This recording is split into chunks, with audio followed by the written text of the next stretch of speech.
ನಮಸ್ಕಾರ. ನಾವು ಕೃತಾರ್ಥನ್ parents. School ಬಗ್ಗೆ ಹೇಳ್ಬೇಕಂದ್ರೆ ನನ್ನ ಮಗನಿಗೆ ನಾವು ಸ್ಟಾರ್ಟಿಂಗಿಂದನೇ ನರ್ಸರಿಯಿಂದನೇ ಹಾಕಿದ್ವಿ. ತುಂಬ ಇಂಪ್ರೂವ್ಮೆಂಟ್ ಇದೆ ಆಗಿಂದ ಈಗಿನವರೆಗೂ. ಹಾಗೇ ಅವನು ಮ್ಯಾಥ್ಸಲ್ಲಿ ತುಂಬ ಇಂಪ್ರೂವ್ ಆಗಿದ್ದಾನೆ. ಆಮೇಲೆ ಇಂಗ್ಲೀಷ್ ಫೋನಿಕ್ ಸೌಂಡ್ಸ್ ಆಗಲಿ, ಪ್ಲಸ್ ಮೈನಸ್ ಮಾಡುವಾಗಲಿ ತುಂಬ ಬೇಗ ಆನ್ಸರ್ ಮಾಡ್ತಾನೆ. ಮನೇಲಿ ನಾವು ಟೀಚರೆಲ್ಲ ಕ್ಲಾಸಲ್ಲಿ ಕಲಿಸುವಾಗ ನಾವು ಒಂದಿನೂ ನೋಡಲಿಲ್ಲ ಅವ್ರು ಹೇಗೆ ಕಲಿಸ್ತಾರೆ ಅನ್ನೋದು.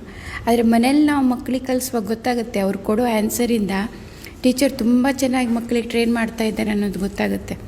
ಅವರು ನಾನು ಕಲಿಸೋಕ್ಕಿಂತ ಮುಂಚೆನೇ ಅವನೇ ನನಗೆ ಹೇಳ್ತಾರೆ, ನಮ್ಗೆ ಟೀಚರ್ ಈ ಥರ ಹೇಳಿದ್ದಾರೆ ಅಂತ.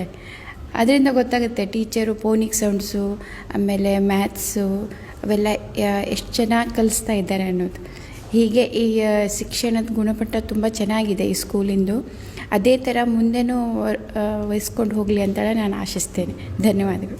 ಆ್ಯಕ್ಚುಲಿ ನಾನು ಅವನಿಗೆ ಒಂದಿನ ಕಲಿಸ್ತಾ ಇದ್ದೆ, ಅವ್ನು ಮ್ಯಾಥ್ಸ್ ಅವನಿಗೆ ಹಾಗೆ ಮಾಡ್ತಾನೆ ನೋಡೋಣ ಅಂತ. ಬಟ್ ನನಗೆ ಆಶ್ಚರ್ಯ ಆಯಿತು, ಯಾಕಂದರೆ ಒಂದು UKG ಸ್ಟೂಡೆಂಟ್ 52 + 72 ಅವನು ನಾನು ಹೇಳ್ಕೊಡ್ಲಿಕ್ಕೆ ಮಾಡಿದೆ. ಪಾಪ ಬೇಡ ನಾನೇ ಮಾಡ್ತೇನೆ ಅಂತ ಹೇಳಿ ಫುಲ್ ಸಾಲ್ವ್ ಮಾಡ್ದ. ನನಗೆ ಆಶ್ಚರ್ಯ ಆಯಿತು, ಇಷ್ಟು ಸಣ್ಣ ಹುಡುಗ ಹೀಗೆ ಮ್ಯಾಥ್ಸ್ ಎಲ್ಲ ಅಷ್ಟು ದೊಡ್ಡ ಸಾಲ್ವ್ ಮಾಡಿದ್ದಾನೆ ಅಂತ.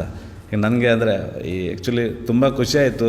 ಆ್ಯಕ್ಚುಲಿ ನನಗೆ ಕಲಿಸ್ಲಿಕ್ಕೂ ಏನು ಟೆನ್ಷನ್ನೇ ಆಗೋದಿಲ್ಲ. ಅವನೇ ಹೋಮ್ವರ್ಕ್ ಎಲ್ಲ ಅವನೇ ಮಾಡ್ತಾನೆ ಸ್ಕೂಲಲ್ಲಿ. ಅದೇ ಅವನು ನರ್ಸರಿಯಿಂದ ಈ ಸ್ಕೂಲಿಗೆ ಹೋಗ್ತಾ ಇದ್ದಾನೆ.